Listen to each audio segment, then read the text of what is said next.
Hello friends, मेरे channel में आपका बहुत बहुत स्वागत है। आज मैं बनाने वाली हूँ परवल की कलौंजी, जो कि खाने में बहुत ही ज़्यादा टेस्टी लगती है। इससे आप रोटी चावल किसी के भी साथ बनाकर खाइए, यह बहुत ही ज़्यादा टेस्टी लगती है। इससे मैं बिल्कुल इजी तरीके से बनाने वाली हूँ, तो वीडियो को अंत तक जरूर देखिएगा। तो चलिए बनाना शुरू करते हैं। परवल की कलौंजी बनाने के लिए मैं यहाँ पर 250 ग्राम परवल ली हूँ। सबसे पहले हम परवल को इस तरह से खरोंच लेंगे। इस तरह से हमें सभी परवल को खरोंच लेना है। परवल को खरोंचने के बाद इसे हमने अच्छी तरह से पानी से धोकर साफ कर लिया है। अब हम परवल में चीरा लगाएंगे। परवल के बीचों बीच हमें इसे चीरा लगा लेना है। चीरा हमें सिर्फ ऊपर हिस्से में लगाना है, नीचे में नहीं लगाना है, सिर्फ ऊपर हिस्से में लगाना है चीरा हमें। परवल में चीरा लगाने के बाद इसके बीज को हम निकाल लेंगे। इसमें जो बीज और पल्प होते हैं इसे हमें निकाल लेना है। इस तरह से हमें सभी परवल के अंदर जो बीज और पल्प होते हैं उसे निकाल कर अलग कर लेना है। यहाँ पर हमने सारे परवल में चीरा लगाकर उसके बीज को हमने निकाल लिया है। अब पल्प जो है इसे हमें अलग कर लेना है। इस तरह से इसे हमें तोड़ लेना है। परवल के जो बीज पक गए हैं उसे आप अलग कर दीजिए, इससे कलौंजी का टेस्ट जो है खराब हो जाएगा। परवल की कलौंजी आप दो तरीके से बना सकते हैं। या तो आप परवल को हाफ बॉयल कर लें, या आप इसे बिना बॉयल करे भी बना सकते हैं। इससे मैं बिना बॉयल किए हुए बना रही हूँ। कलौंजी बनाने के लिए मैं यहाँ पर 7 मीडियम साइज के प्याज को छीलकर धोकर इसे अच्छी तरह से साफ कर लिया है। अब हम प्याज को कद्दूकस करेंगे। प्याज को हम मीडियम वाली जाली से इस तरह से कद्दूकस करेंगे।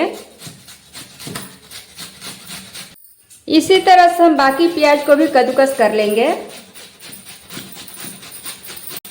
प्याज को हमने यहाँ पर कद्दूकस कर लिया है। अब चलते हैं गैस की तरफ। गैस पर हमने कढ़ाई रख दी है। अब हम कढ़ाई में डालेंगे तेल। तेल हमें यहाँ पर बहुत ज़्यादा नहीं डालना है, हिसाब से ही डालना है। अगर तेल आप ज़्यादा डाल देंगे तो जब हम परवल में स्टफिंग भरेंगे तो स्टफिंग जो है बाहर निकलने लगेगा। अब हम इसमें परवल के बीज को डाल देंगे। अब हम परवल के बीज को थोड़ी देर के लिए भून लेंगे।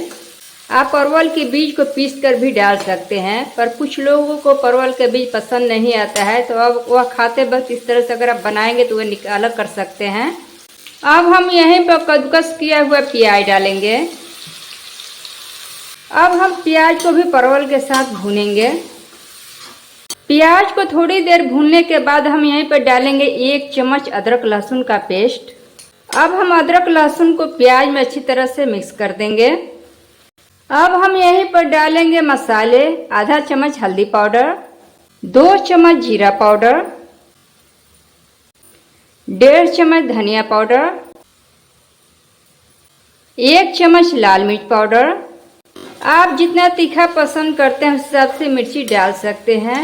अब मसालों को हम प्याज में अच्छी तरह से मिक्स कर देंगे। यहाँ पर हमने मसालों को प्याज में अच्छी तरह से मिक्स कर लिया है। अब हम यहीं पर डालेंगे स्वाद अनुसार नमक। अब हम नमक को प्याज और मसाले में अच्छी तरह से मिक्स कर देंगे। अब हम मसालों को धीमी आंच पर भूनेंगे। मसाले को हम जितना अच्छा भूनेंगे कलौंजी का टेस्ट जो है उतना ही अच्छा आएगा।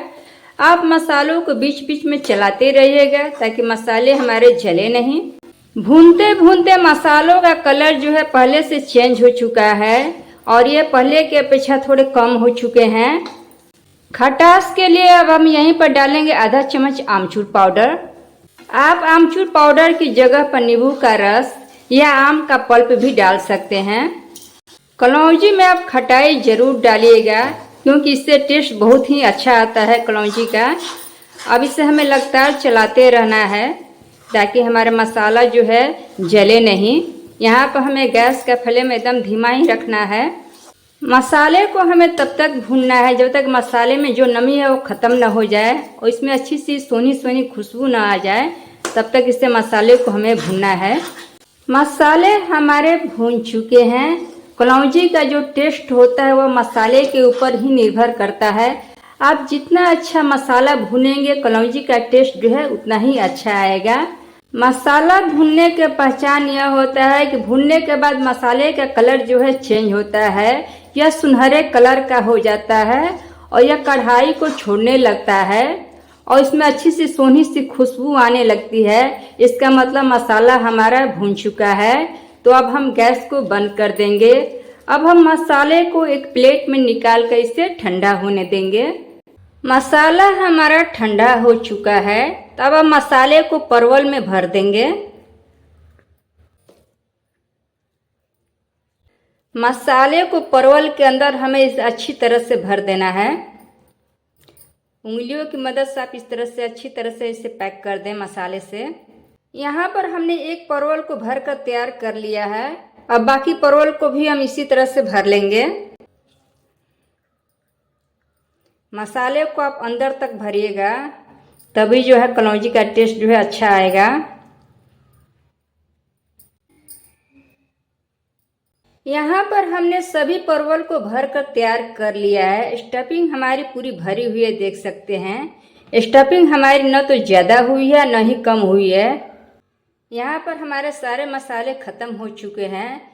हमारा मेजरमेंट जो है एकदम परफेक्ट था। अब हम परवल को फ्राई करेंगे। इसके लिए हमने गैस पर कढ़ाई रख दी है।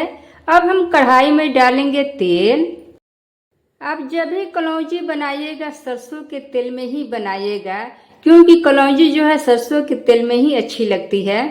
तेल हमारा गरम हो चुका है। अब हम इसमें डालेंगे आधा चम्मच मेथी के दाने। मेथी हमारी चटकने लगी है। अब हम इसमें डालेंगे परवल को। एक एक करके हम सारे परवल को डाल देंगे कढ़ाई के अंदर। परवल को कढ़ाई में डालने के बाद अब इसे हम धीमी आंच पर ढक कर पकाएंगे, क्योंकि परवल हमारे कच्चे हैं। इसे हम ढक कर पकाएंगे तो परवल हमारे फ्राई भी होते रहेंगे और पकते रहेंगे। अब इसे हम ढक दे रहे हैं। अब हम परवल को चेक कर ले रहे हैं। अब हम परवल को पलट देंगे। सारे परवल को इसे हमें पलट देना है, ताकि परवल हमारे दूसरी साइड भी सेक जाए। यहाँ पर हमने सारे परवल को पलट दिया है। देख सकते हैं परवल हमारे ऊपर से थोड़े थोड़े पक चुके हैं। अब हम इसे फिर से ढक कर पकाएंगे। गैस का फ्लेम हमें यहाँ पर धीमा ही रखना है। अब हम इसे ढक दे रहे हैं। आप बीच बीच में आप इसे चेक करते रहिएगा, ताकि परवल हमारे जो है जले नहीं। अब हम परवल को फिर से चेक कर ले रहे हैं। अब हम परवल को फिर से पलट देंगे। जो साइड कच्चा रह गया है उस साइड से हम परवल को पलट देंगे। परवल को हमें उलट पलट कर चारों साइड से गोल्डन होने तक इसे फ्राई करना है। अब हम इसे फिर से ढक दे रहे हैं। अब बीच में फिर से आप चेक करते रहिएगा, ताकि परवल जो है जले नहीं।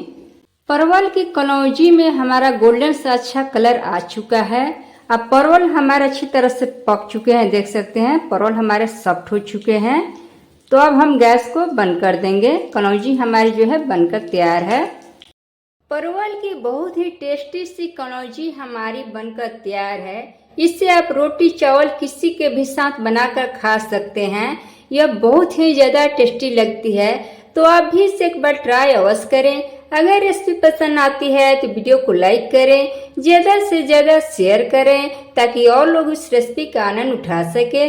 मिलती हूँ नेक्स्ट वीडियो में एक नई रेसिपी के साथ। तब तक आप देखते रहें मीना की रसोई।